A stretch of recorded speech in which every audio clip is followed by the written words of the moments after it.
All right, guys, I'll get this started real quick. Like, I guess I'm infatuated with these summer concerts. I uh, I just went to another one Sunday night again at Frankenmuth, back-to-back Sundays up there. Saw an Eagles tribute band again.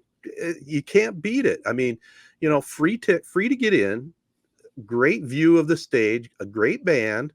The concessions dirt cheap. I mean, I got a strawberry shortcake with the works, with ice cream and a ton of strawberries on it and whipped cream, 450. I mean, you can't beat it. Yeah, you can't beat that. Why is it on Sunday nights? I know it's perfect for you, but I'm hearing this. I'm like, what? I mean, the concert, you want to party afterward, man. Going to a concert, it's like you're getting revved up just to hit the Sunday scaries on your drive home. I guess I don't get that appeal. Yeah, I think part of it is probably tied into the traditional Frankenmuth chicken dinner is usually a Sunday thing. Right. And maybe that's why they tied it in. It is kind of a hassle because, people live in Frankenmuth. It's not bad, but, I still have to drive an hour back home after the concert. So that's the only negative. But again, it was fun. Actually, Jared, your dad and mom went, Johnny and Lauren, his fiance, Joe and Jenny were there. There was friends of Lana. So, I mean, it was a great time. We had a good time. But I did want to... These concerts are free, you said, right? I mean, the actual admission. Yeah. At Frankenmuth, the key thing about it is it's free.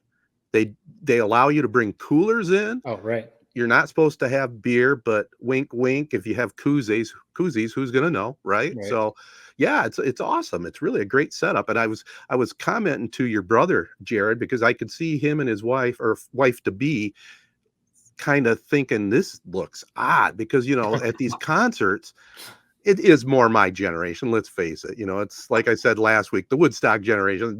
But what's different from this place than some of these other concerts we go to? I mean, they got this big dance floor right in front of the stage, and you wouldn't believe the amount of people that are out there dancing. It's incredible. And most of them are my age, and we're getting comments from people around us, hey, you got to go down here and dance, blah blah blah. First of all, I got a bad hip. If I didn't though, I've been thinking about it. It's actually kind of cool because I'm looking at these old geezers down there dancing, and it's hot. They're sweating. They're getting a workout in. It's great. And I'm thinking, you know what they're doing? They're showing us other old farts that they still have it. They still got it. They haven't packed it in. So it's kind of cool to see, I think. How do you dance to Hotel California? How do you dance to really any of their catalog? I guess I don't. That's something I've never understood about dancing. Yeah. What are they doing? I mean, you're not out there like break dancing. You're just out there moving around. We're doing a 4-minute just instrumental shred on Hotel California. I guess did they play the songs like as they were like that, like a 10-minute? They're playing just 10 minutes. Yeah. Hotel California was the final song of the original set. Oh, okay. And they were really, I mean, they nailed it. I mean, they nailed the guitar work, and it was really well done. And then they came back with an encore with a couple other songs. But you're right. Okay. Hotel California is not the easiest thing to dance to. Some of the other ones were okay. We did comment on it that the Bee Gees, that was the dancing concert. You got disco, you got some of their old stuff. That makes sense. Yeah. Well, did they play now any Eagles cover band worth their salt? I know it wasn't technically an Eagles song. Did they play Life's Been Good? Oh yeah, of course. Okay. Yes. Yep, they did. They played Joe Walsh, a couple of his. They played some Don Henley solos and Glenn Frey solos. So it was a well-rounded show. 3 thumbs up. There's two things if you're going to a show. I mean, there's more than two, but the two things I think of that make or break a concert like that: the weather. Yep. If it's a beautiful night, it's already a win. Perfect. And then if the tribute band is actually pretty good, because if they're absolutely terrible, if it's me up there trying to sing Eagles songs, even if it's a beautiful night and you're having your strawberry shortcake and it's a great time, but the music is terrible, it's going to be a little bit like maybe we'll leave halfway through. But yeah, great weather, and if the band can hold up whatever band they're tributing, that's a win. I mean, have a drink or two in your cooler, strawberry shortcake. That sounds like a great night to me. Depending on what you have to do on Monday would make the Sunday night thing a little bit of a challenge, but otherwise, man, that's a no-brainer. Amen. Amen. And the band was good. I mean, I'm not going to say perfect. They did nail Hotel California. They did have a few moments vocally that wasn't quite there, but overall, it was very well done. Enjoyed I'd be it. curious. So the venue, I'd be curious how they're getting paid. Are they getting paid out from the concessions, or do they just have a deal worked out with whatever the venue is? Probably just maybe putting it together for the town. Maybe they're not making any profit, really. I guess, are you wondering about the band or the city? The band. Yeah, okay. The band. I mean, I think they're getting paid like any other gig, but maybe I don't know how much. I mean, it sounds like it was a good crowd, so maybe they're making some money back. But there's 50-50, so some of that money, I mean, they raise a lot of money on the 50-50. There are concessions. There's like 3 or 4 food trucks, and they do sell concessions. Not at major money, but it's usually a woman's group that puts it on. They do all the organizing and all that, and I would have guessed as well that the city probably kicks in some money too, because it's the tourism. They're bringing all these people in for the concerts. They're going to go shop downtown and everything else. And in a lot of these communities, Owasso has free concerts on Thursday nights. Clio's not free, but I mean, $5, it might as well be free. And it's a great setting in an amphitheater. So Owasso has concerts. I mean, man, the publicity on that's missing. I've never known that in my entire life. Yeah, they had. I think they have like 4 or 5 free concerts down at the amphitheater down by the river. Yep. All right. Fair. Yeah, I don't think, I feel like I've never, not that I'm disconnected a little bit, but I feel like I've never seen people post on social media about going to shows in Owasso downtown or whatever. Oh, they're missing out. They're missing out. It's a sweet spot. Like you would think it would have some good concerts there. It's very cool. I guess maybe to tie off this segment, where was my invite? I guess. I mean, that got lost in the mail, I guess. I was going to say, did your brother from Arizona come out too? Right. It's like the whole family went. I heard nothing about it, man. Just, all right, sweet. Well, first of all, you would definitely have an invite. Were you available to go? Did you have to work? I had to work. It was fair enough. The weekend, but still, the sentiment is what matters, man. I hear you. Yeah, no, you can't beat that. I know we're going to talk a little bit about the fair. We've got a little extended spot for the fair coming up here in a minute, but I know they have some good concerts at the fair too. So I don't know, summertime live music. I know, Jared, you're not a huge concert person, but live music outside in the summertime it's really just a great time. I've always said people like at work that are talking about going to this show, I'm going to this show, whatever.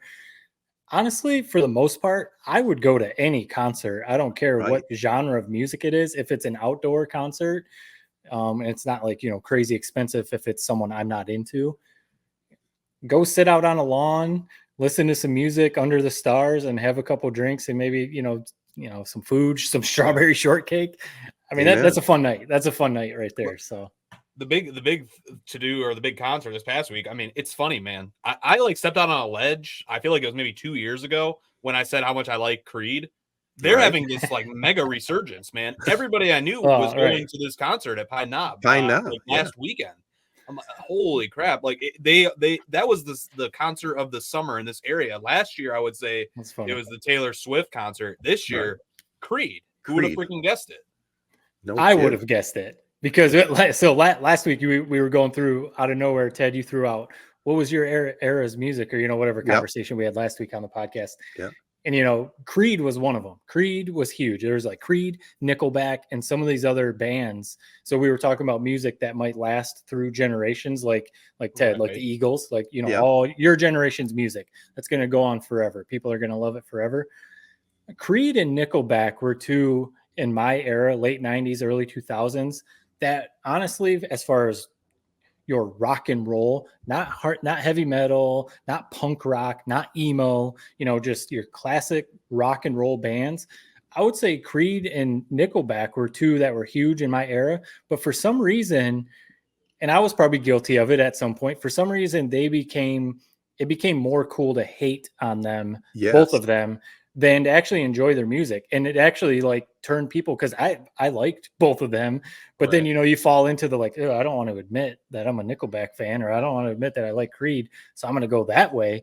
But now, like when I listen to Sirius XM or whatever, and some Creed and Nickelback comes on, I'm like, this music's great. Like this is, maybe it's because it's my era, but I'm like, man, this music is really good. So that's why I say, Jared, that's probably mostly people in my generation going to that show and being like, you know what? I don't care that people are going to make fun of me for going to a Creed concert. Their music is great. And so, yeah, I've heard people talking about going to see Creed. I would, if they came around and I was able to, I would definitely go check them out. I never have quite understood that hate that happens like that, like you mentioned for Nickelback and Creed, even Green Day. I love Green Day, but they also fall in that category.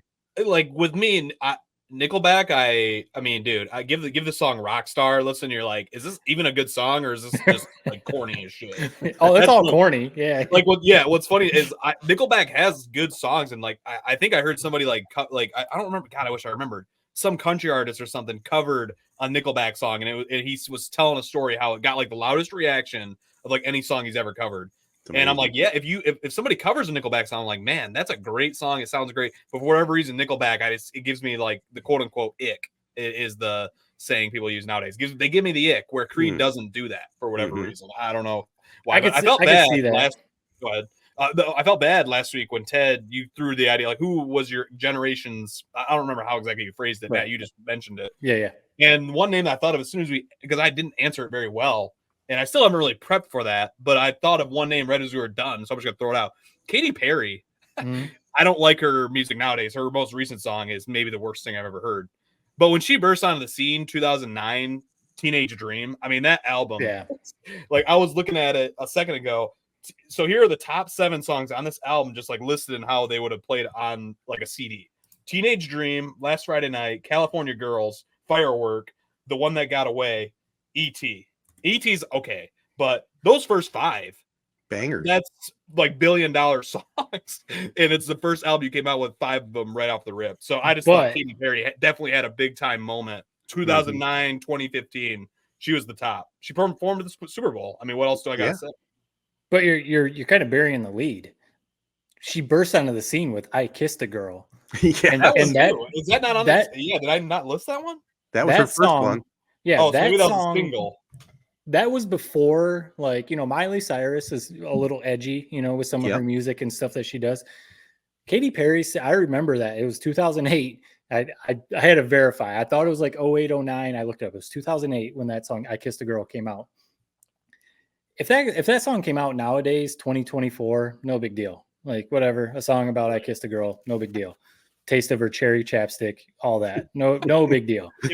In 2008, you felt like you were like wrong for singing and listening. It was like, oh man, what am I listening to? I don't know. Like, this should have parental advisory on it. This should be on like Cinemax. I don't know.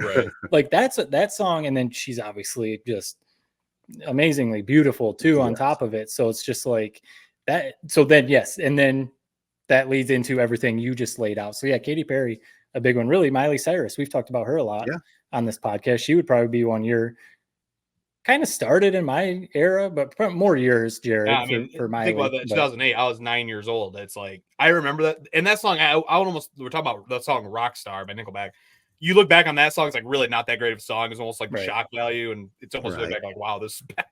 But I was like listening to that as a 9-year-old. Like, I don't know what this is, but I like it. I'm vibing with whatever this message is. Probably shouldn't have been listening to. Basically, what I'm saying is I was aroused as a 9-year-old. Yikes! Wow, it doesn't have to be a sexual arousal. It's just you're aroused. You're excited. The one thing I will say, even though I did like Nickelback, Creed, the one valid criticism.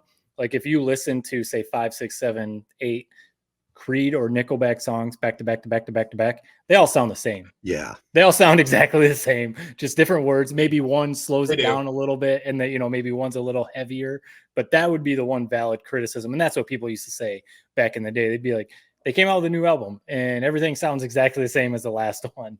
That would maybe be one criticism, but I would definitely go watch Creed. Sit on a lawn and watch some Creed. What's his name? Scott Strapp. For sure.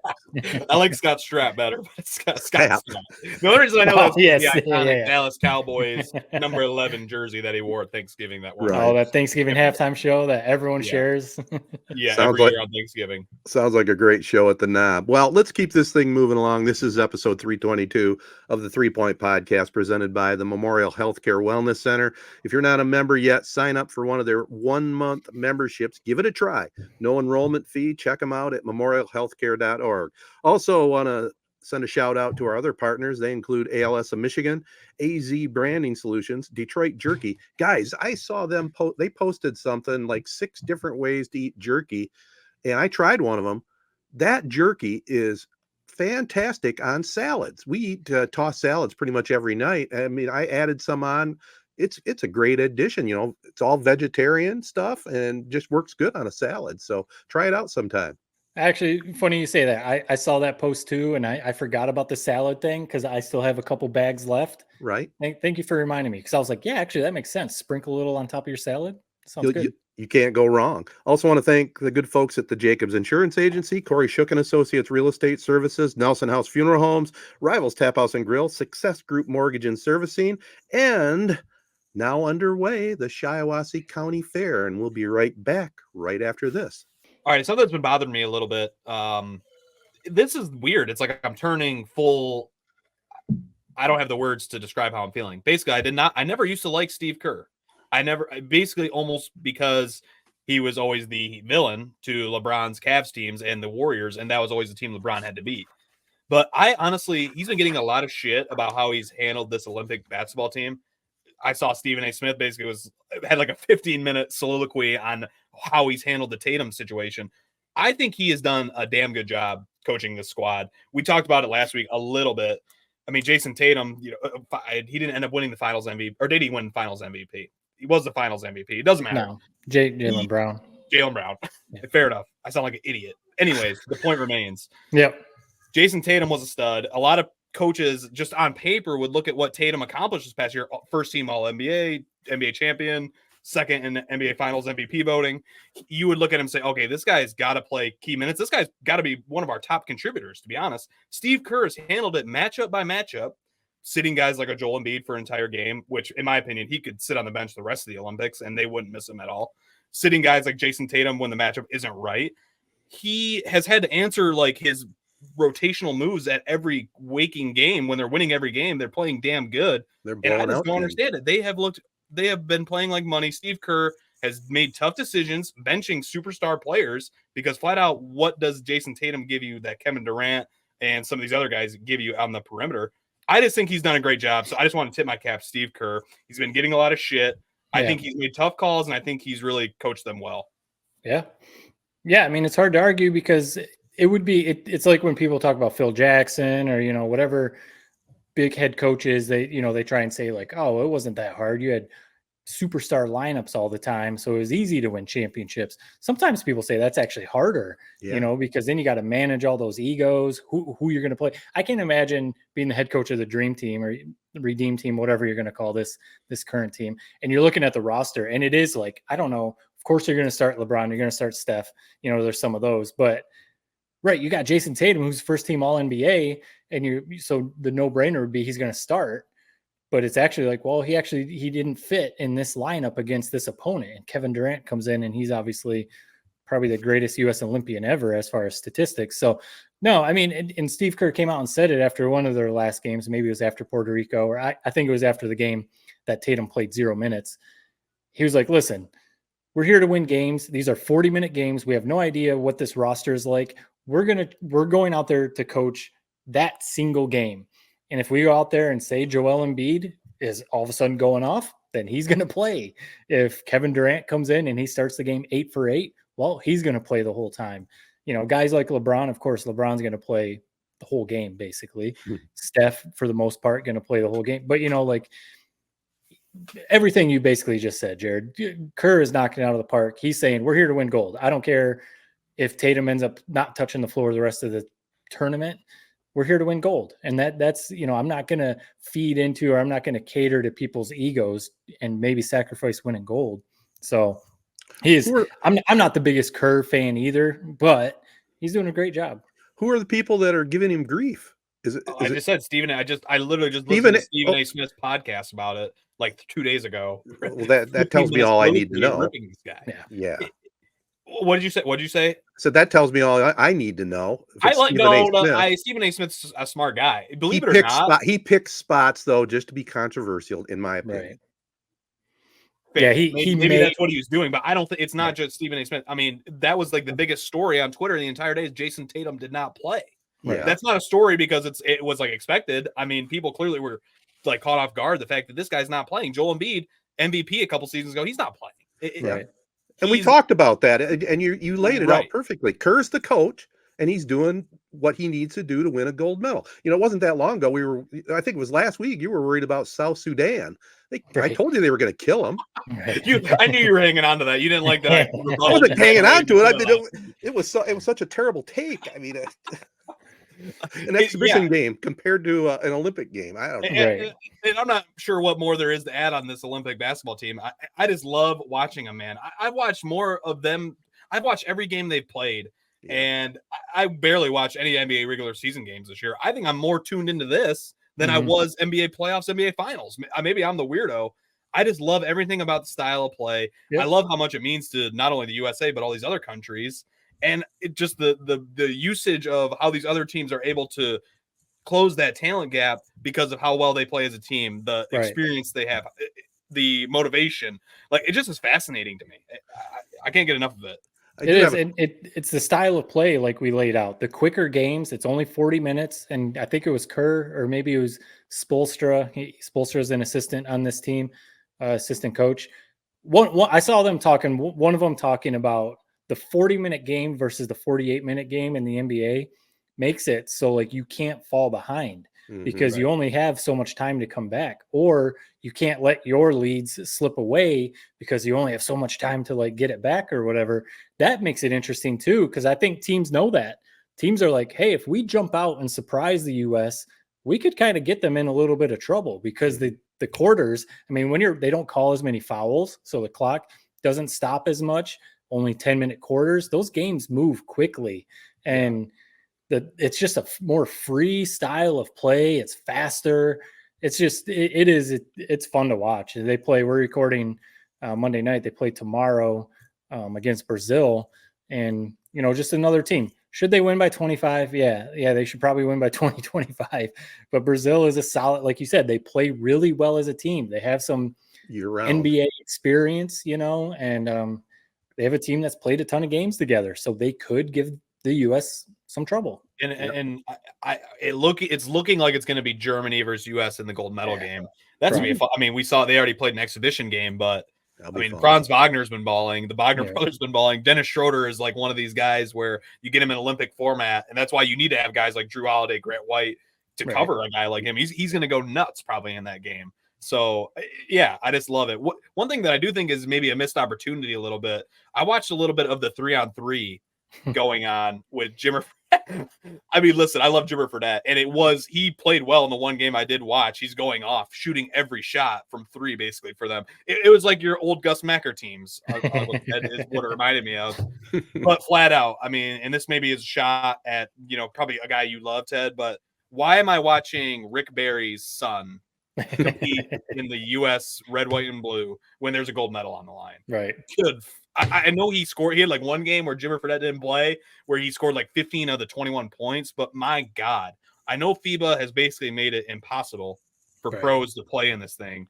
But are we joking with this roster we assembled for this goddamn tournament? It's Jimmer Fredette is the MVP of the squad. Why are they making it difficult? Because I was just going to ask, why can't like the next 6 guys that didn't make the Olympic men's basketball team beat in 3-on-3? You would think that'd be the no-brainer, right? Yeah. But there's qualification rules to play in 3-on-3. You have to play an X amount of 3-on-3 of like official events to qualify for the Olympics. Gotcha. And those events happen like during the NBA season. So either guys would have to step away from the NBA, or the FIBA would have to change the rules and just say, you know what, whoever can play. Because take Jaylen Brown, or, you know, take the next 6 NBA players that didn't make the Olympic team. Right. And it is a different style of play. You know, it's timed. I don't know, Ted, have you watched any of that 3-on-3? I haven't seen any yet. No. It's a lot different than fun. Like your Gus Macker 3-on-3. It's timed, so it's very fast. It's back and forth, back and forth, back and forth.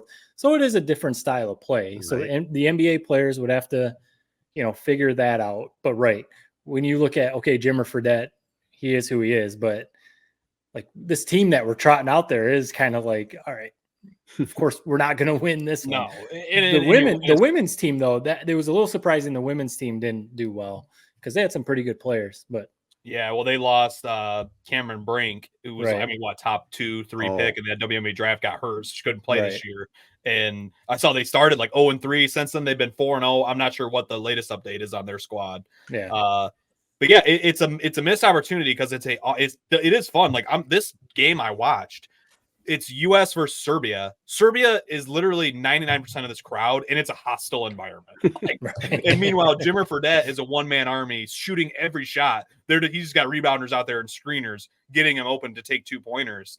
And it was awesome to watch, but I'm also like, man, I love Jimmer. If Jimmer wasn't in this and you just put another shooter in his spot, this team flat out is a joke.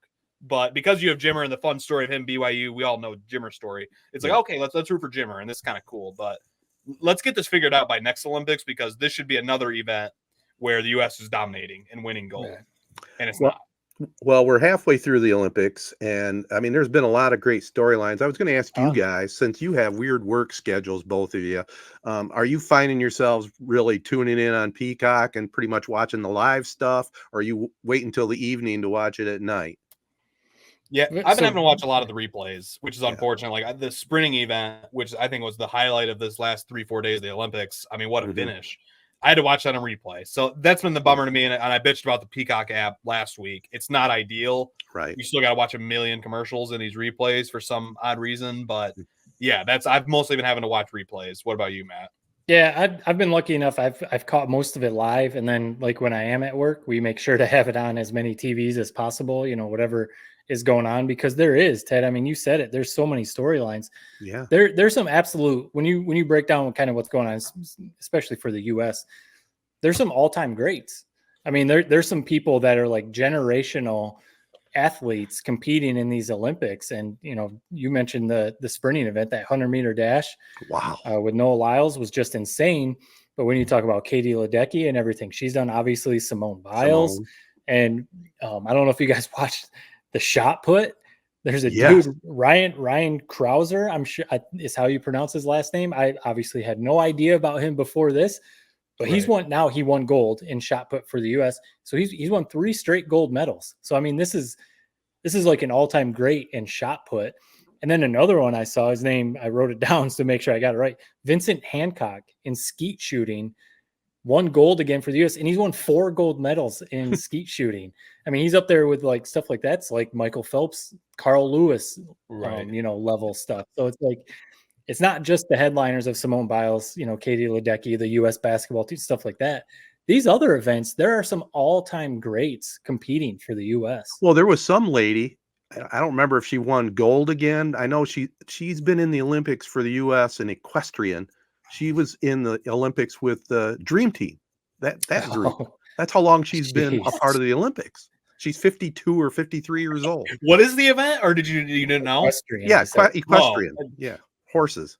Oh, wow. I mean, I have no words for that. One, my first reaction is, what is this goddamn event? I don't care like how good you are. Like if you're that old, like that just, what is the sport? But horse riding, it's like, hey, horses are magical animals. If you can speak with them, she clearly has a knack for it. Then she has the knack. She does. Yeah, and you should see some of the stuff they do on these horses, man. It's incredible. It really is. The story though, so I was watching the shot put, and because I saw so Ryan Krauser is the dude, he's the legend, and there's a guy right below him, he ended up winning silver, and he's basically like, the Charles Barkley or whatever, that just couldn't get past Michael Jordan. Is an all-time great, but Michael Jordan was there, so Barkley never won anything. Kind of like this dude. I mean, he ended up winning silver, so that's obviously very cool. But this Krauser dude, the story on him, like this past off season, he's had like multiple injuries. I mean, these dudes, I don't know if you've seen, these guys are the size of my computer desk. I mean, just mammoth human beings out there chucking this shot put and chucking the shot. And so he has like this injury. I don't know the technical term, but his like the nerve that connects his whole arm in his elbow is completely pinched. And it's basically like when probably now that he's won gold, he's going to end up having to have surgery, rehab, all that kind of stuff. But he didn't want to do that because it would have affected competing in these Right. Olympics. And the way it was described was the pain that he experiences is 500 times what you feel when you bump your funny bone. You walk by a desk and you bump your funny bone. You're like, everyone knows that pain. What he's experienced they expect 500 times that amount of pain. And he's out there just going crazy, throwing that thing. And it's just crazy to see that. And that the skeet shooting, I don't know if you guys watch that, but I don't know. It's the stuff that you don't know much about that grabs you. Yeah, these dudes, I mean, they shoot these skeet and it's just like bang, bang down. And then they have to holster their gun. And I'm just like, I guess if you're interested in target shooting, skeet shooting casually, maybe you are like, wow, I'm actually really good at this. I will try and turn into an Olympian. But sometimes I'm like, how do you figure out that you're that good at doing this stuff? It's just crazy. One of the events that I was kind of blown up. Two things. One, the cyclist. I don't even know what exactly the event was, but somebody had a great tweet, and it's like, I feel like a lot of times when you explain your job, it kind of makes zero sense. This still probably is going to make zero sense. But it's like you think about somebody who's like a camera guy shooting a sporting event, and the tweet said something like, the difference between just this being a guy crossing the finish line and this being art is this guy running this camera. And what happened was the cyclist went past the finish line. As he passed it, he takes off his bike, lifts it up, puts the number 1 up. It's like a slow pan. It reveals it's right underneath the Eiffel Tower. It's like a magical shot. It was perfect. That was awesome. And number 2, the thing I'm always blown away how they even do this. I feel like it's man-made. It's like it's like rafting where you got to slalom in between these bars, and it's like a full current. I'm like, how did they even make this apparatus? Right? It's like a stadium. It's like it's man-made. How the hell did they even accomplish this? So it's awesome. It's a shame that the Olympics is already almost coming to an end. By the time we record our next show, it's going to be over. Seems like it just started. Well, I'll tell you one. It is quick, and I was going to say, I mean, kudos to NBC. I mean, they're doing a great job. I think despite maybe the glitches on Peacock, they market to people like me, like my wife and I. Every night, that's what we want to do is sit down, watch the Olympics. So we watch. We already kind of know what happens. She stays away from it, but I know from social media. But it's still the job they do with it. It's just tremendous. It's fun to watch. I missed the opening ceremonies, and that's where Peacock come in handy. So I went back. We got a chance to watch the opening ceremonies, and I was going to say, it was they knocked it right out. They knocked it right out of the park. They did. And Paris for a host city, how do you beat that? One of the greatest cities in the world. Maybe it's just my I thought people were hating the you thought it was like there was some political undertone. They're interesting cats over there. Yeah, there was some controversy with some political stuff there. Obviously in boxing there was the whole thing where is it a female, is it a male? I mean, geez, it's just those storylines I can do without. Well, and it's always it's the world we live in nowadays. It's the headline gets put out there. That's what catches wildfire. And then people run with it before actually seeing the actual story, like the history of what they were doing in that opening ceremony, and not thinking about how France is a very artistic country and, all that. Yep. And then with that boxer, the actual backstory of, her, how she was born. We don't have to get into all this, but they run with the headline and it's like, this stuff isn't even true. Right. Maybe settle down for a second, see what the actual story is before you get all hot and bothered and angry. And, well, what's funny on social media, there was the whole firestorm at first. Yeah, it's a male fighting a female. Then it was the other side of the story. And then where I sit, I go, well, what do I really believe here? Am I going to spend any time researching this? No, but it's one side against the other side, right? Well, it's always, whatever side you fall on or whatever. Sometimes it's easy to get mad at the headlines or whatever, but sometimes it's like, okay, before I get fired up, how about a quick Google search? Let me do. Right. Yeah, you're not going to spend 2 hours, like you said, Ted. You're not going to spend your whole day researching.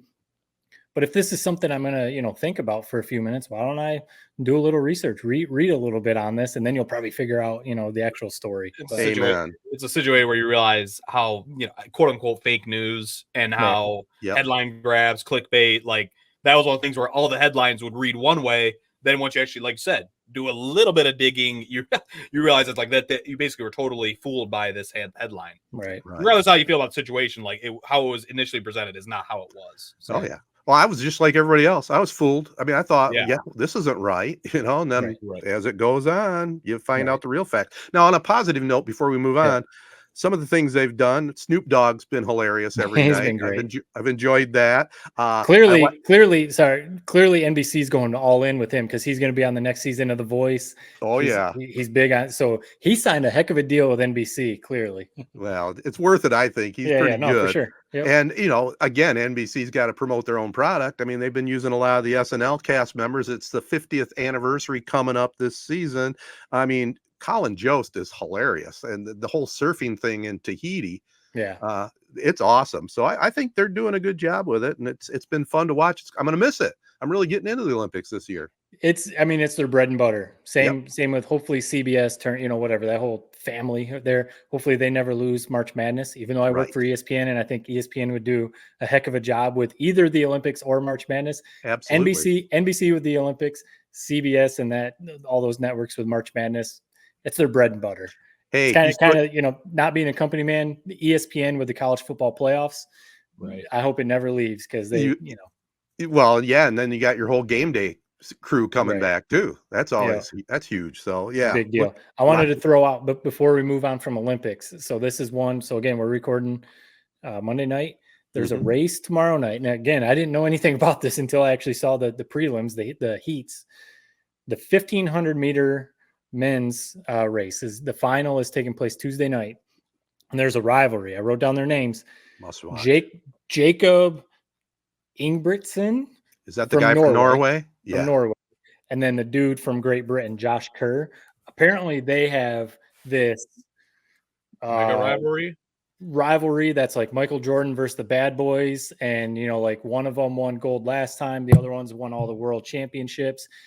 So they were, they both obviously ran away with their heats and qualified, of course.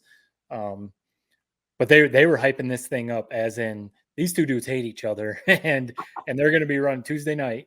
They're going to be running in the final for the 1500 meter.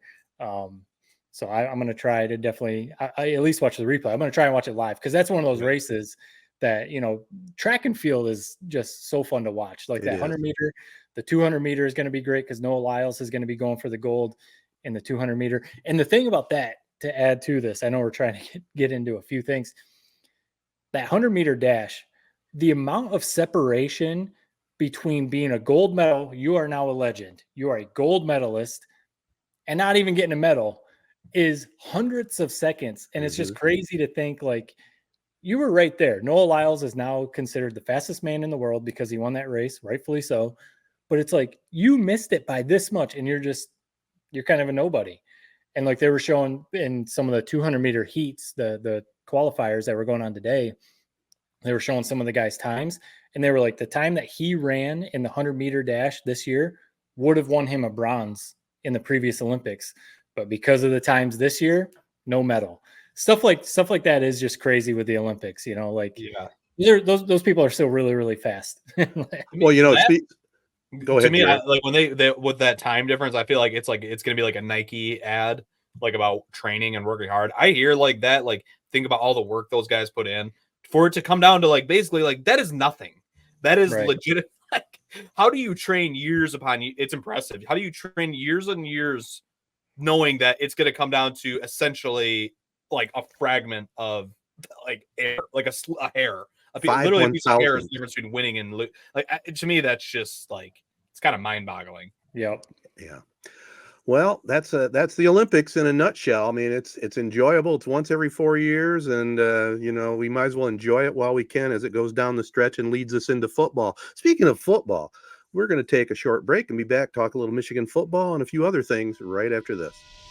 Jacobs Insurance Agency has served Shiawassee County and the surrounding areas since 1977. Just like 3 Point Podcasts, we've had 3 generations: Gary Jacobs Sr., Gary Jacobs II, Brian Jacobs, and myself, Noah Jacobs, serving our community with offices in Waterford and Owasso on M21, just west of Home Depot. Stop in or go online to jacobsinsurance.com to get a quote or get your questions answered by our team. Jacobs Insurance is a proud supporter of our local schools and the proud sponsor of the Prep Spotlight. Insure everything, local, independent, and trusted. It's our family working together to protect yours. That's the Jacobs way. All right, guys, just, it is college football season right around the corner. The NFL's it's already underway with the Hall of Fame game. The Lions start off exhibition season Thursday night against the Giants. But the big story here in our state, at least, is the never-ending Michigan football drama. Where do we want to start?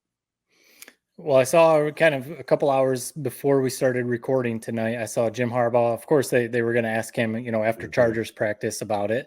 And now you can tell he doesn't have to watch what he says. He's not Michigan's head coach anymore. Right, he basically said he doesn't apologize for anything that he has said or done because, he gave his, typical Jim Harbaugh speech about I was raised to tell the truth. Never lie, never cheat, never steal. I was raised on that lesson. Right. So he did his typical Jim Harbaugh, can't just make a normal statement type of thing. But it's hard to think that, not even as Michigan fans, it's hard to think that he's lying because this is what he has said all along. And in the NCAA's investigation, that the stuff that they released, there's no connection. They released this notice of allegations that, leaked. Somehow it leaked, it's always funny how that happens. It's some like legal stuff, but somehow this stuff gets out. The notice of allegations that the coaches, whether it's Sherrone Moore, whether it's Jesse Minter, who's now gone, or whether it's Jim Harbaugh, any of the coaches, there's no connection of Connor Stalions and everything he was doing to the coaches. And that's what Jim Harbaugh has maintained this whole time. That yes, there is the thing that if you're the head coach, especially at a place like Michigan football, you should know everything that's going on. That's just not realistic, nowadays. Like there's no way you're going to literally know everything that's going on in your program. And that's what he has said all along. The investigation has gone on and they have found no connection to any of the head coaches knowing what this Stallions dude was doing. And really it's going to come down to what they're charging Michigan football with. And maybe Sherrone Moore is going to get something, that they didn't cooperate fully with the NCAA. And it's going to end up being a slap on the wrist, maybe some suspensions, maybe a big old massive fine Michigan football is going to have to pay. But really, it's just people love bagging on Michigan football is basically what it comes down to, especially after they win a national title. Whether like personally, we've talked about this so many times.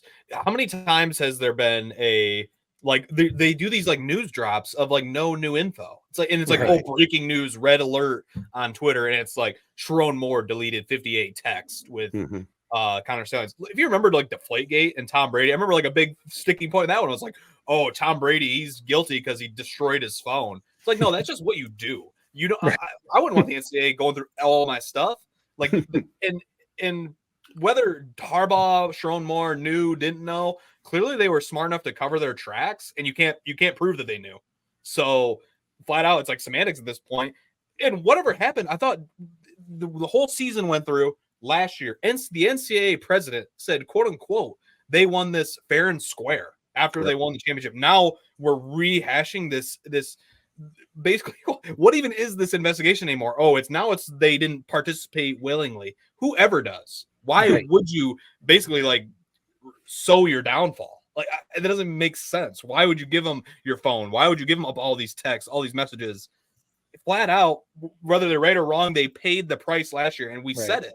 If the NCAA just would have let them play that last year out and then retroactively go back and said, you guys cheated, we would have nothing to say right now. We'd be fucked. As Michigan fans, the season would be done. They'd vacate everything. The fact that it came out when it did, it was the worst possible scenario for the NCAA, which is already a joke of an organization. Right. Maybe not even going to be a thing in 20 years. It's going to be SEC and Big Ten, and Greg Sankey or whoever will take it over. This whole thing is hilarious, and we're not done with it. This is going to be a reoccurring story for another year, probably. And we got the Connor Stalions thing we talked about last week coming out. That documentary at the end of the month. We'll redo all this. Month as well. Perfect timing by Netflix to release it when they are. That's for sure.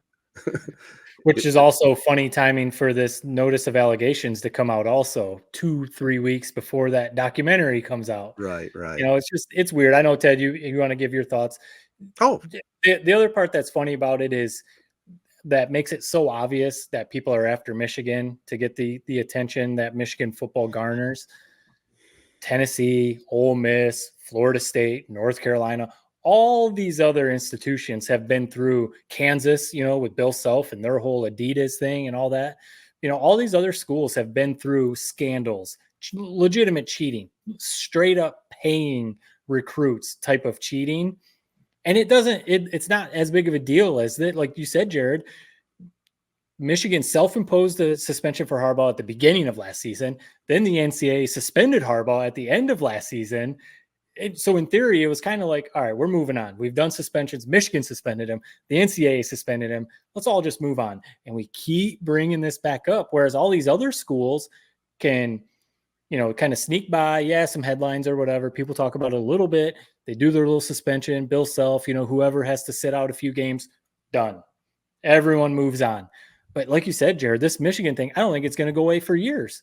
No, I like until something happens, but people are just going to love trying to invalidate Michigan's national championship any way they can. You guys have covered it well on how you feel on it. My only thought is it just makes the national championship so much sweeter with all that crap that we went through, really doesn't does. it? It really does. That's the thing is, you realize, like, we've heard about like stuff getting taken away before. We're in the middle of it. If they came and said we're vacating this title, like, take it. I really wouldn't give two shits. I know how I felt when they won it. I know those years where it led up to finally them winning it. Man, it felt great. Yes. And I remember the phrase. It was I don't remember what year it was. It was like Brady Hoke's first year. We won the Sugar Bowl, and state fans were upset. Basically, it was a bullshit. Like, somehow Michigan got this BCS game against a shitty Virginia Tech squad after State had beat them and all this other stuff that year. And I just remember the phrase "Spartan tears taste like sugar, man."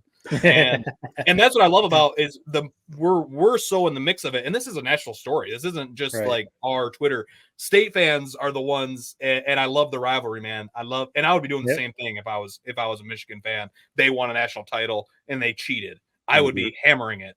But it's getting me ready for this Johnny Smith era and Sharon Moore. Give me that game because I can't wait for it, man. Well, especially because Michigan State's roster is not good. Michigan State's not going to be good at all this year. They'll get up for the Michigan game, but they're not going to be good at all this year. So that kind of adds to it. Yeah, it's just if Tom Izzo won national championship number 2, and there were some rumors about a player was ineligible or whatever the story ended up being. Oh yeah, I'd be pissed. I'd be saying on the pod. I'd be texting you guys like, "Hey, we're talking about this on the podcast. Where Tom Izzo's title not valid, whatever." But it is just funny. I got one. Go ahead, Jared. I guess I'm with you. I guess what I find like funny about it is definitely if you look at it, like clearly they were doing like Blake Corum at an LLC company with Connor Stallions. Probably a lot of illegal shit went down. Do I give a F? No. Am I like basically what I'm saying is to all the people that are commenting about it, I just have to say wah wah wah wah. Nothing's gonna change. We won the title. Jim Harbaugh left. You could never punish him now. He's gone forever. Like it's the feeling of we got the last laugh, and no matter what they do, there's nothing they can do to like get that last laugh out of our mouth. It is kind of comical. Now, I want to ask you one serious question on it though. Even though Harbaugh, he apparently is getting his hands just walking away from it, which is fine. Do you really think that he didn't have any inkling of anything that was happening? Well, realistically. To the degree that Stallions was going, I guess I'll take Harbaugh at his word. But I mean, Connor Stallions was hired as the sign stealer guy. So that's what they're sticking to, that every school has a guy that steals signs, but to what degree they go to, are they going in disguise on other teams' sidelines? Are they going in the stands with iPhone video or whatever the heck, was going on? Maybe not every school is doing that. And he is saying, yes, they knew Connor Stallions was the sign stealer guy. He had that like military background of breaking down film and all that kind of stuff. So like they knew he was really good at doing that kind of stuff. So cool. You're hired as our sign stealing guy. Harbaugh saying he didn't know Stallions was going to all these other games and going commando on Central Michigan sideline and, doing all this other stuff. Like, so to that extent, maybe he didn't. Right. Maybe he didn't know that. I just said, did he know anything? Right. He knew. Yeah, I think he knew. That's like, but I don't give a shit. One, I think a lot of teams are doing it. Two, I think I'm with you, Matt. It's like, I don't think he knew Stallions is going on CMU's sideline. I think even Jim Harbaugh would be like, this is the dumbest thing I've ever heard. Right. One, and side tangent, CMU, whatever happens in Michigan, make sure CMU gets that shit too. Right. Whatever, this is maybe my bias. What CMU did bothers me more than what Michigan did at all. Right. CMU had no dog in the fight. They're bringing this guy, like, and I've heard two sides. I don't know which one's true. Was he helping CMU in that game for Michigan State, or was he getting signs from Michigan State for the Michigan versus Michigan State game? Right. I don't know. If he was getting signs for the Michigan versus Michigan State game and CMU was like, yeah, come on our sideline, we'll get you all geared up in it. For whatever reason, that bothers the hell out of me. I don't know why. Right. Well, the saga will continue, and we'll definitely be hearing a lot more throughout probably the early part of the football season and beyond, without a doubt. Well, we just had the big weekend down at Comerica, Jim Leyland Day down at the park, and obviously one of the great coaches and managers of all time in our area. But we got a little snake draft that we're going to put together, and we'll have that here right after this. Kori Shook & Associates Real Estate Services is the official and exclusive realtor and broker for 3 Point Podcast. Kori and her team have been providing personal, exemplary service in real estate sales since 2004. Kori Shook & Associates Real Estate Services are total professionals helping you sell your current house or buying your dream home.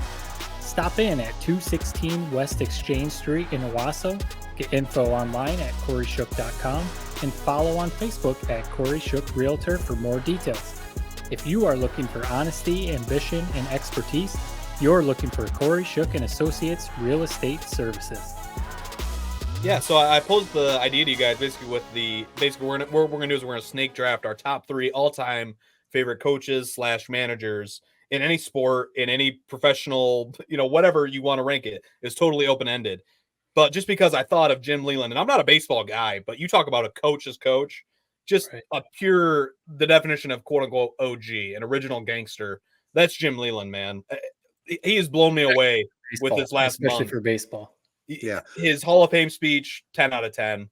Yeah. The thing, and then his most recent ceremony speech at Comerica Field, 10 out of 10 as well. He's the man. There's no other way. He's the skip, as they say it. What blew me away the most about his speeches, every time he started to cry was when he talked about the fans. Maybe I'm so used to the bullshit, like canned, man, I love the fans. Thanks. Like where you can tell the athletes or coaches or whoever, they don't give a shit about us. They really don't. This guy really does. It just kind of is like, I still don't they really touched him. And he was a fan favorite as a manager. There's a reason his number's getting retired. Never quite won a World Series for the Tigers, but man, you loved him. And when you think of a baseball manager, if you are barely in the sport, like that's who you think of, man. It's Jim Leyland. So right. I just thought he's a great guy. Let's throw out a snake draft real quick. What were your guys' thoughts on Jim Leyland?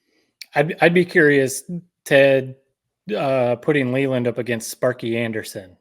I'd be curious. Like, obviously, Sparky won the World Series, but like, right. Would you say they're similar in that sense? Like standing up for their players, city loves them, all that. 100%, very similar. I mean, for our snake draft's sake, we're not going to have Leyland in the mix, right? We're just talking about him right now. I might. Well, I think he's on the board. If you okay, no, that's fine. Well, then I don't want to talk too much about Sparky, but they're similar. Also, just let me clear, and I feel like I never get to go first. Maybe that's just my brain. I feel like I'm never first in these drafts. You want to go fair first? Or no? You can go first. It does seem like a lot. We go oldest first right. A lot. I feel. But like. before you do, just one final thing on Leyland. I was sold on him when I saw him go face to face with Barry Bonds when he was with the Pirates. One of the all-time classic clips, and you knew who the boss was. That's all I got to say. That's just that's the GOAT in baseball, and he talked to him like he was any other player. That's all you can ask for as a player. He's the man, and I'm going to go number one. I mean, Jim Leyland, number one. Okay. He's not my number one coach ever, but I thought you guys might select him, so I'm going to take him 1 overall, so you guys can't. Everything you guys have already said, I'm going to throw in just a few more things. The ultimate locker room guy. I mean, he knew how to manage. That's like the thing everybody says, like he was the ultimate superstar coach, almost like a Phil Jackson, where he knew how to handle those. And he treated Barry Bonds, treated Miguel Cabrera, treated him just like any other player. A few things that made him classic. I've been doing this Leyland deep dive lately at work, so I know a lot of the footage of the past. There's a great video of him in the Pittsburgh Pirates clubhouse. There's a little Nerf hoop on the wall where the players are doing like a dunk contest. Jim Leyland just runs out and like starts competing in this dunk contest in the clubhouse. Just iconic imagery. If you haven't seen that video, look it up. He knew how to ream umpires like it was no one's business, man. He's the GOAT at that. I would say unequivocally the GOAT at just unloading on these guys. Like I watched somebody like Aaron Boone, who seems to be the most like he's the Yankees manager. It seems like every goddamn every damn day he's bitching at the umpires. When he does it, like he just looks like an asshole. When Jim Leyland does it, the crowd's on their feet, they're hooting and hollering, they love it. Like they're giving it to him. A few other things. He was a funny dude. I mean, you hear stories about him walking around in his underwear in the clubhouse, like lifting weights and stuff. He smoked a dart. Iconic, man. Just smoking darts in the dugout during a game. And then obviously the iconic video of Torrey Hunter, Jimmy Leyland's in the locker room crying after they win a game, after they I think clinched I don't remember what they won exactly. Anyway, 2013 they win. Torrey Hunter comes in, picks him up on his shoulders, carries him into the celebration with all the champagne.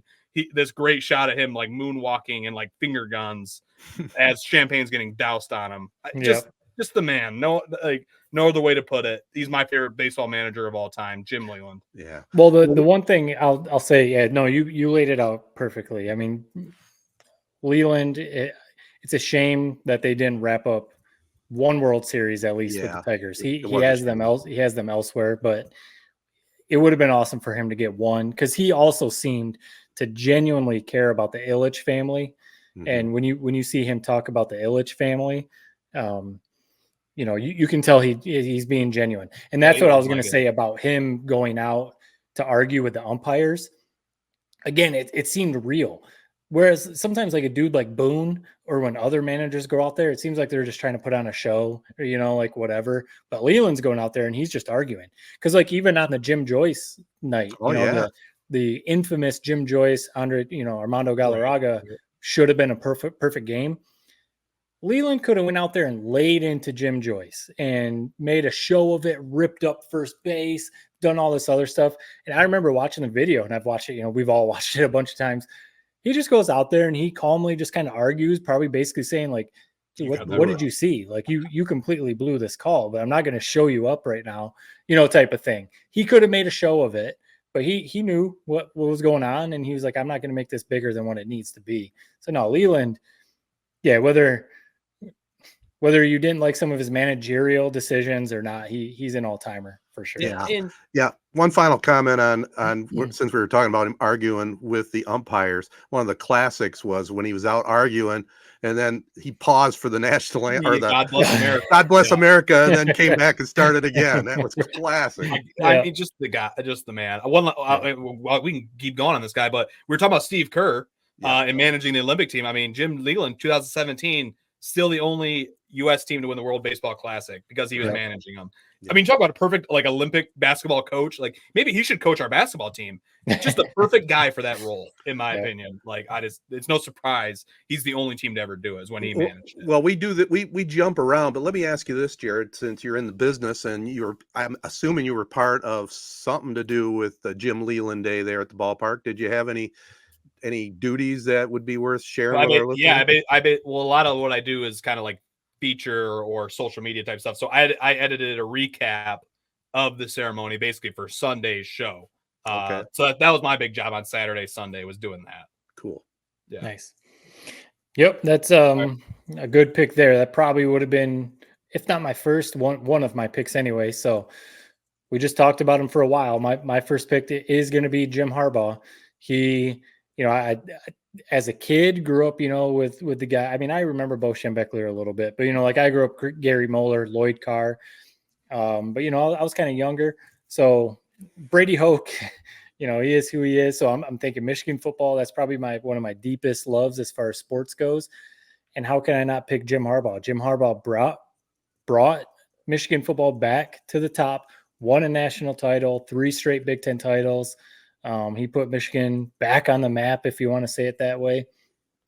I think everything that you said about Jim Leyland, or we've all said about Jim Leyland, is similar with Harbaugh.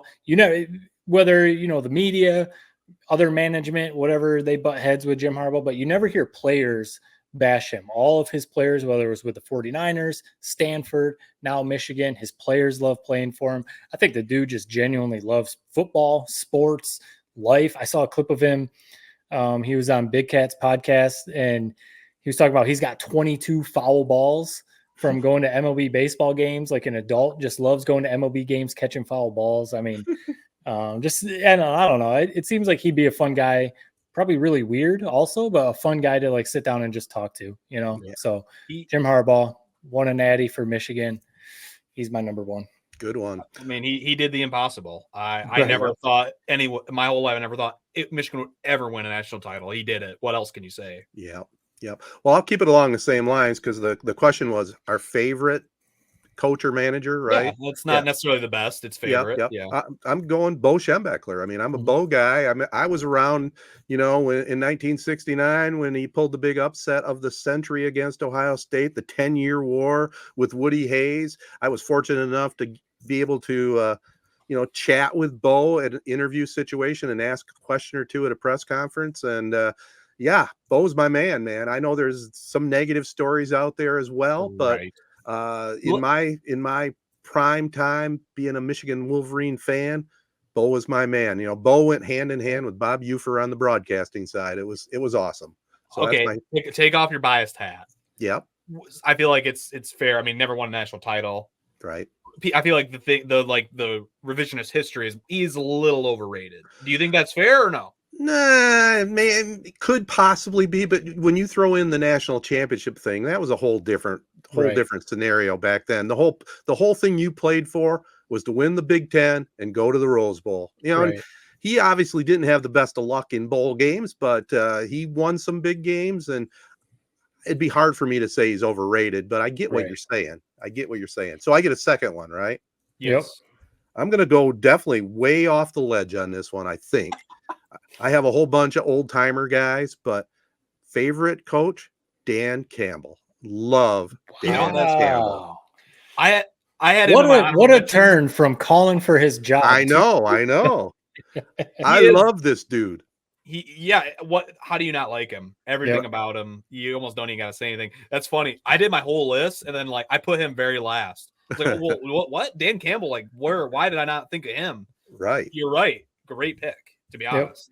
No, it's a pick that I think every Lions fan right now is riding high. Any Lions fan that would do a list like this would probably have Dan Campbell because, again, everything we said about Jim Leyland, everything I kind of said about Jim Harbaugh, Dan Campbell is the player's coach. I mean, players love playing for the dude. Everyone talks about it, how much, his players love playing for him, and he's turned the Lions around. And like you said, Jared, you never thought you'd see a Michigan football national title. They were 1-2 plays away from going to the Super Bowl. I don't know if any of us ever thought that was going to happen. Right. And he has them there. So that's a great pick. That would have been one of mine. So I'm going to stick with Michigan, and I'm going to go John Beilein. Again, for a lot of the reasons that we're laying out. I remember Steve Fisher. I remember the 89. I was very young, but I do remember that. I definitely remember the Fab 5 days. That was like my prime kid. I am now a diehard Michigan basketball fan watching Fab 5. But John Beilein and the run that he was on, Tom Izzo, obviously the legend that he is with Michigan State. Beilein brought Michigan back. And honestly, it's not biased. John Beilein had Michigan right at the same level as Tom Izzo and Michigan State during that run. During that good run for Michigan, they were right there with Izzo and Michigan State. Made a couple national title games, never won the national title, but won a bunch of Big Ten regular season, Big Ten tournaments, had some historic runs, like when they got in the airplane crash and went on in their practice jerseys to win that Big Ten tournament. Just Elite Eight. They ended up Sweet 16 maybe, or Sweet 16 Elite 8, but they were a damn good squad. Yes. So, made even a tournament run. So John Beilein did everything right, ran the program the right way, had some great players, a ton of guys still in the NBA that played for him or playing in the Olympics. John Beilein. I wish, even though I know we've talked about it, even though I was a Juwan fan, I wish Beilein would have stayed around a little longer. Yeah, Beilein. I mean, think about Beilein. I mean, one, the teams were fun as hell to watch. Yep. Shoot the shit out of the ball. get recruits that nobody else wanted, turn them into stars. I mean, Nick Stauskas from Canada, no other offers. Like, who is this guy? And he always had elite point guard play. Like, you just knew you knew the pillars of what you're going to get from a Beeline team. They're going to shoot the ball well. They're not going to turn it over, and he's going to have a stud point guard. And it turns out that's pretty fun to watch teams like that. Yeah. So he was honorable mention for me. He's my second college basketball coach off the board behind this guy, Roy Williams, North Carolina. I freaking love Roy Williams. I don't know why. Maybe that's a weird pick. 3 national titles, 17 conference titles in his career. He's always dressed great. Two moments kind of encapsulate why I love Roy Williams so much. Marcus Page senior speech, 2017. He's telling this great story how, he came in as a freshman. Kendall Marshall all of a sudden declared for the NBA draft. So now he's a true freshman starting point guard in North Carolina, and how Roy Williams brought him in, said, hey, the keys are yours. Like, take us. We're going to go where you take us. And I mean, they ended up making a national championship under Marcus Page. He's given this great senior speech, and Roy Williams and Marcus Page are both crying like their eyes out during this. It just shows how much his players really meant to him and how much he meant to his players. And then the second one, this iconic, man. Dean Smith passes away. I think it's maybe a week later. They have their first game. They come out first play of the game against Georgia Tech, run the Roy Williams flashes up the 4s. They run the patented 4-corner offense, get a bucket. Roy Williams just drops on the bench, starts crying immediately. I just love that guy.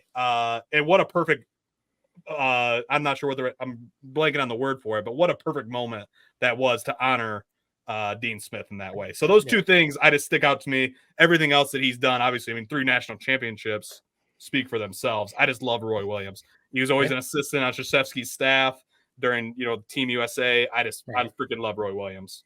That's my second. It's a good pick. When you think of college basketball, it's hard to not talk about Roy Williams. That's for sure. I'm going to be, this is going to sound like picking. Well, I got one more. My bad. My fault. I don't think it's going to get picked, but I'll just do it anyway. This is also, I love Nick Saban. I freaking love Nick Saban. I mean, he's the man. No other way to put it. You could put that guy in any. I mean, make him the president for all I care. He'd be great at it. He has the work ethic for it. I always rooted for Bama when they were good. I always thought I was the weird one for that. I loved seeing their dominance, and you knew they did it the right way. That's what I always appreciated about it. One thing that always stuck out to me, man, just this past year, he talked about one of the big reasons why he retired is like he felt like he wasn't impacting players the same way. And Jalen Milroe, if you remember, he gets stopped on that 4th down play against Michigan, is like losing his mind after slamming his helmet on the ground and all this other shit. And Nick Saban basically said, when I saw that, I realized, like, this isn't what I want to be. This isn't what I want to coach like. So it's time for me to step away. I just think, man, if you're Milroe, what a kind of damning comment to make about something like that. So Nick Saban, what more can be said? From Michigan State to Alabama, all-time coach. Yeah, Saban was on my list for sure, but you took him. Yeah, I mean, you don't want to. He was maybe not really a rival, but he was dominating college football, maybe taking some wins away from Michigan in a sense. So but he all-time best coach ever in college football.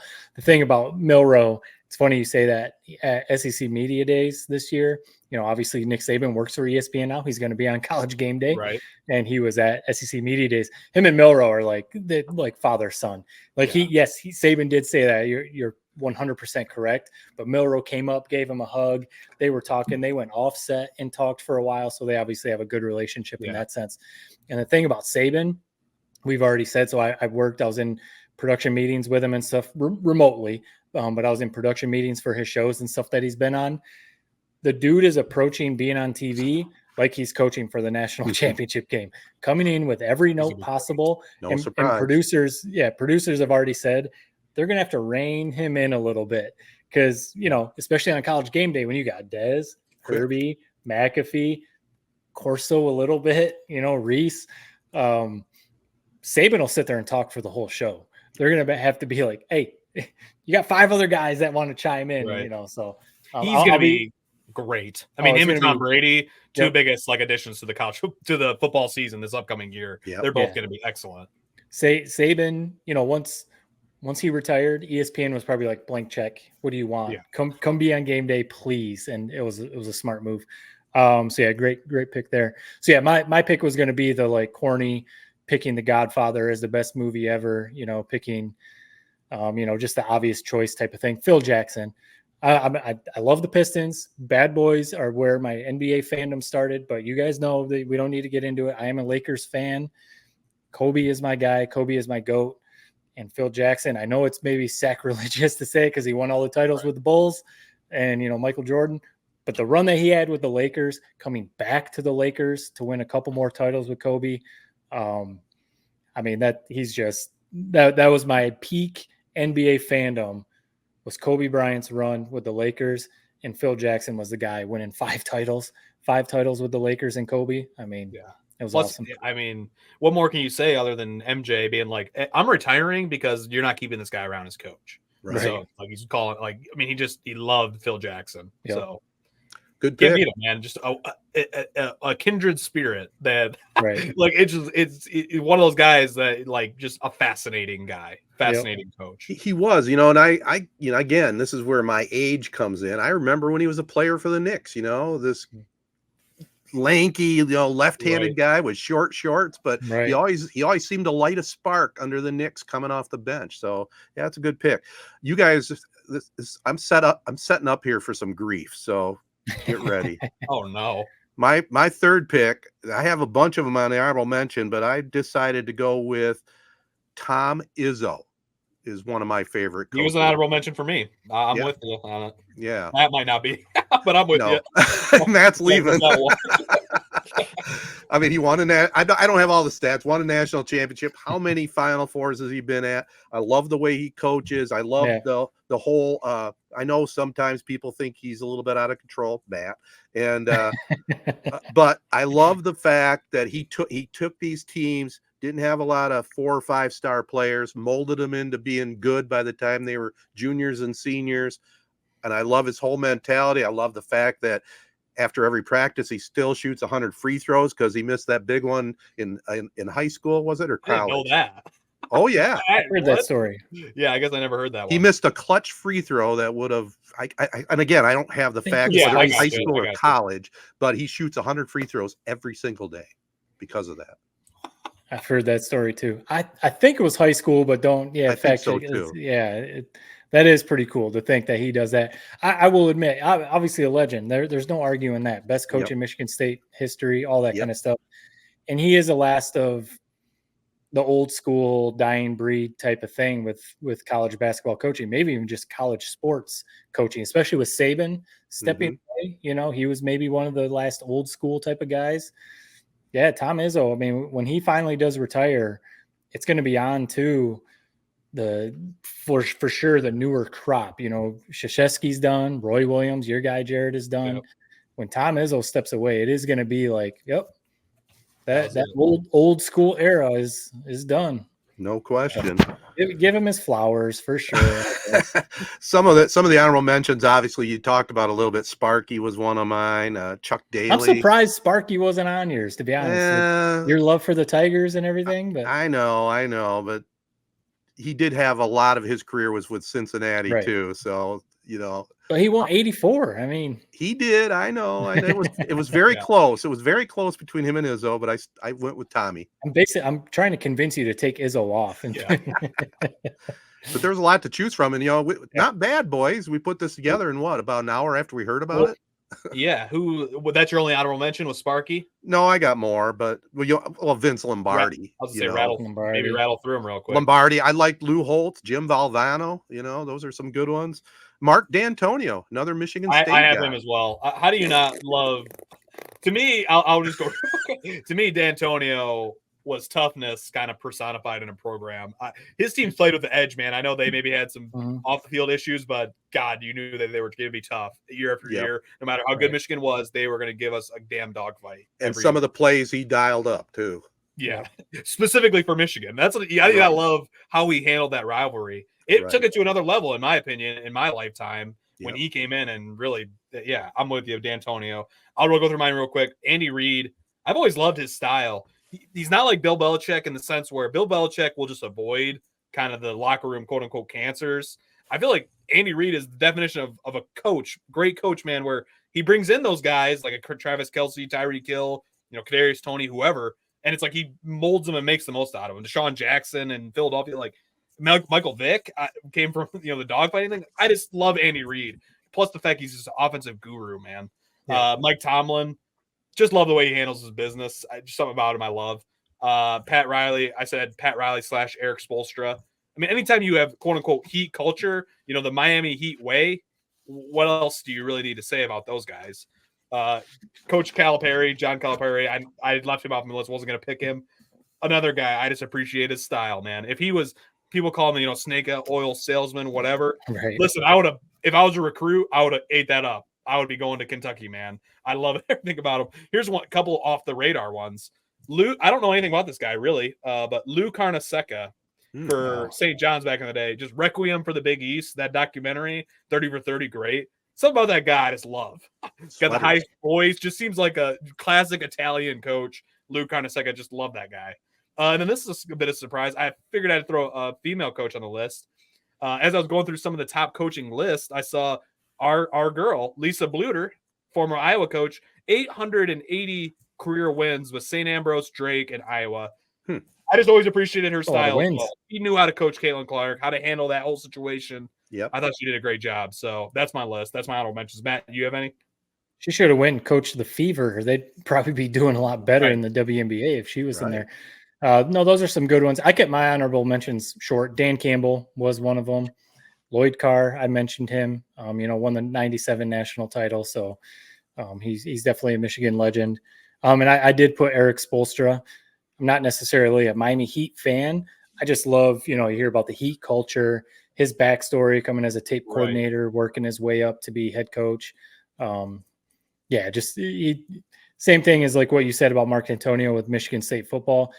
You know what you're getting with Miami Heat basketball with Spoelstra. So those are my only three honorable mentions. Good stuff. Good segment on coaches, fellas. A couple housekeeping things here before we wrap it up. We talked a little bit about the Lions at Giants Thursday night preseason, but what I noticed in that Hall of Fame game, I guess it slipped by me. I knew there was some new kickoff rules. Onside kicks are going to be illegal before the fourth quarter. Right. Yeah. The team must be losing to try an onside kick, and also they must announce their intention to kick an onside kick ahead of time. What on earth were they thinking on these things? I mean, it baffles me. It's obviously player safety, and they're trying to speed the game up too, but that changes the whole reason to have an onside kick. Right. The surprise onside, obviously there's scenarios where a team is going to onside at the end of a game when they're down 2 points or whatever. Okay, everyone knows it's an onside kick. But the surprise onside or doing it in the second quarter, that could be a strategy. There's a Super Bowl. Sean Payton, right? Yeah, team came out of halftime. Came out of halftime, did an onside, got it. You have to announce it now. You may as well not do it. Right. I mean, you may as well not do it. Like, what are we doing here? Hey, guys, I'm going to onside kick. I'm going to kick it right there. So put your hands team out there so you can go out there and get it. I mean, it just, that makes no sense.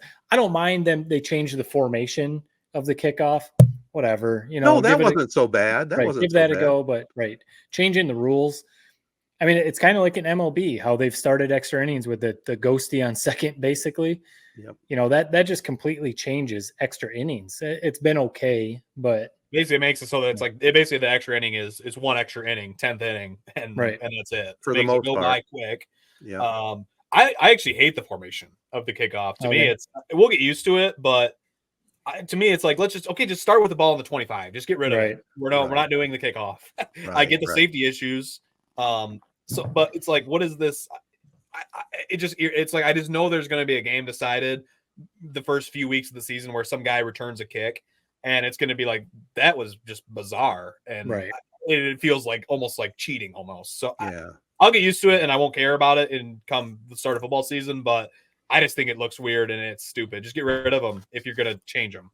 Yep. All right. Hey, one final thing too. We don't really have time for a entertainment tonight, but House of the Dragon. I haven't watched it yet, but I did today just watch the finale of season 1, so I'd gear up for it. Okay. Now, Jared, did you watch it last night, Sunday night, the finale of season 2? It was not a great finale. Oh, here we go. See, again, not a great without finale. giving away secrets, break No, it down I'm not. a It little wasn't a bit. great finale. All these shows that you guys say are the best shows in the history of TV always have a terrible finale. Well, it's the what season is it? finale. Here's what. So, one, Game of Thrones. Part of the fun of Game of Thrones is shitting on it all nonstop. Like that's, I think, one of the phrases like that. Nobody hates Game of Thrones more than Game of Thrones fans. Right. What's weird about it is the penultimate episode, which is always a big thing in Game of Thrones, was awesome. And if they would have just finished on that episode, you're like, wow, I can't wait for season 3. Then they came back with episode 8 this week, and it just was like, it was almost like a filler episode, which you're used to these finales being like, wow, a bunch of shit's gonna go down, and like nothing happened. So people were, I was also just like, what the hell? Like that was weird. It just, nothing happened when they're building up all season for this big thing to happen at the end of the season, and it teased you. And and the thing that's irritating is with Game of Thrones is like, well, we can't watch it now for another 3 years. Like in 3 years, we'll get the next season. So I still like the season 2 as a whole. Some people didn't, but I thought it was still a great season. Just a weird note to leave it on.